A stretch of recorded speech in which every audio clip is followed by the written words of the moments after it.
আল্লাহ তুমি আমার গুনাহগার উম্মতকে বাঁচাও।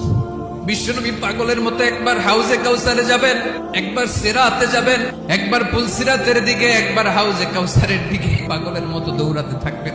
তার কোনো গুনাহগার উম্মত যাতে জাহান্নামে ঢুকে না যায়। কিয়ামতের ময়দানে ওই বিভীষিকাময় সময়ে মুসিবতের কালে মানুষগুলো পাগল হয়ে বিশ্বনবীকে খুঁজতে আরম্ভ করবে।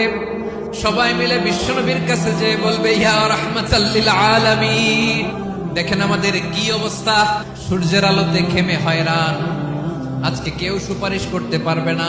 সব নবীরা অপারগতা স্বীকার করেছে, তারা বলেছে আপনি ছাড়া কেউ নাকি আল্লাহর সামনে দাঁড়াতে পারবেন না, আপনি একটু সুপারিশ করেন। বিশ্বনবী বলবেন, আসো আসো, আজকের দিনে আমি ছাড়া আল্লাহর সামনে কেউ দাঁড়াতে পারবে না। বিশ্বনবী মাকামে মাহমুদে যে আল্লাহু আকবার বলে সিজদায় লুটিয়ে পড়বেন, বিশ্বনবী এমন ভাবে অজর দ্বারায় সিজদায় লুটিয়ে পড়ে কাঁদবেন, রব্বুল আলামিনের রহমতের দরিয়ায় জোশ লেগে যাবে। রব্বুল আলামিন এই দৃশ্য থেকে সহ্য করতে পারবেন না। রব্বুল আলামিন বলবেন, ইয়া মুহাম্মদ ইরফা রাসাক, ও নবী আপনি মাথা তোলেন, যা চাবেন তাই দেব, ওয়াশফা তুশাফা, যার জন্য সুপারিশ করবেন তার সুপারিশ কবুল করে নিব।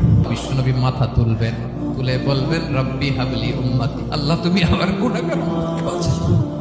এই দুনিয়ার বুকে রব্বুল আলামিন সব নবীকে একটা করে দাওয়া মুস্তাজাবা দিয়েছেন, মানে যে দোয়া করলে কবুল হয়ে যায় সাথে সাথেই, দাও বিহা। দুনিয়ার সব নবীরা ওই দোয়াটা দুনিয়ায় করে ফেলেছে। বিশ্বনবী বলেন, আমি করি নাই, আমি আমার স্পেশাল দোয়াটা কিয়ামতের দিন আমার গুনাহগার উম্মতকে সুপারিশের জন্য রেখে দিয়েছি। আমার যে উম্মতের হৃদয়ে যাররা পরিমাণ ঈমান আছে, আমার একটা উম্মতকেও তুমি জাহান্নামে ঢোকাতে পারবা না।